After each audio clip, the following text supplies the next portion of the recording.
Aucun sujet ne doit être laissé sur le côté. Aucune question ne doit être occultée. Et la franchise, dans la manière dont les enjeux et les défis sont présentés, doit l'emporter sur toute autre considération. Mais en même temps, cette exigence de sincérité, de franchise, doit appeler chez chacun d'entre nous aussi une haute exigence de responsabilité républicaine.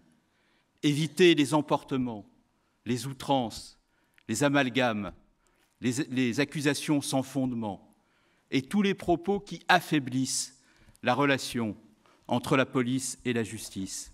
Car à chaque fois que la police et la justice s'éloignent l'une de l'autre, c'est un chemin qui s'ouvre pour les délinquants, pour les voyous, pour tous ceux qui ne connaissent jamais la loi ni le droit.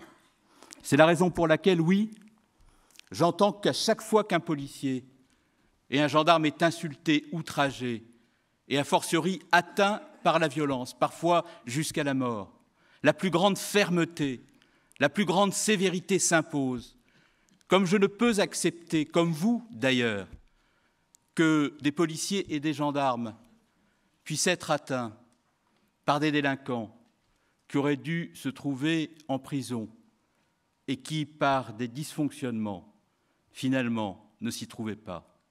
Ces dysfonctionnements doivent être corrigés.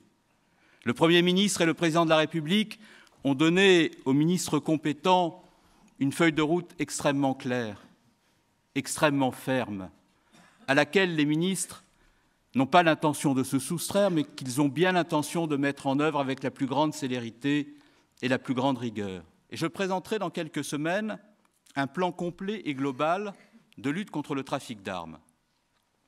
Pourquoi j'insiste autant sur la nécessité d'augmenter considérablement les moyens que nous consacrons à la lutte contre le trafic d'armes? D'abord parce qu'il n'a échappé à la sagacité d'aucun d'entre vous qu'il existe une porosité de plus en plus grande entre la petite délinquance, les petits trafics, la grande délinquance et parfois le grand terrorisme. D'abord, il est indispensable de densifier les contrôles dans les zones portuaires et aéroportuaires. Parce que les échanges d'expériences au plan européen témoignent que c'est en ces lieux qu'arrivent et repartent les armes. Deuxièmement, il est absolument indispensable d'utiliser tous les moyens dont nous disposons en matière de lutte contre la cybercriminalité pour essayer de retracer le trafic d'armes dans ses différents commanditaires et acteurs. Beaucoup de ces trafics interviennent sur Internet par la mobilisation des moyens de la cryptologie. J'ai souhaité que l'on augmente les moyens de la lutte contre la cybercriminalité, incluant la lutte contre le trafic d'armes par la mobilisation des moyens numériques, parce qu'il s'agit là d'une question fondamentale et essentielle.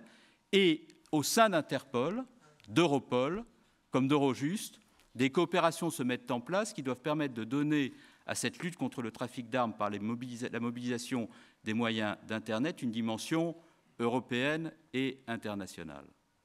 Je souhaite enfin que nous regardions en matière de réglementation et de procédure pénale ce qui doit être modifié et amélioré pour être plus efficace contre les trafiquants. Il nous revient enfin de mettre en place de nouveaux process permettant de mieux établir la traçabilité de ces armes et de ceux qui en font le trafic.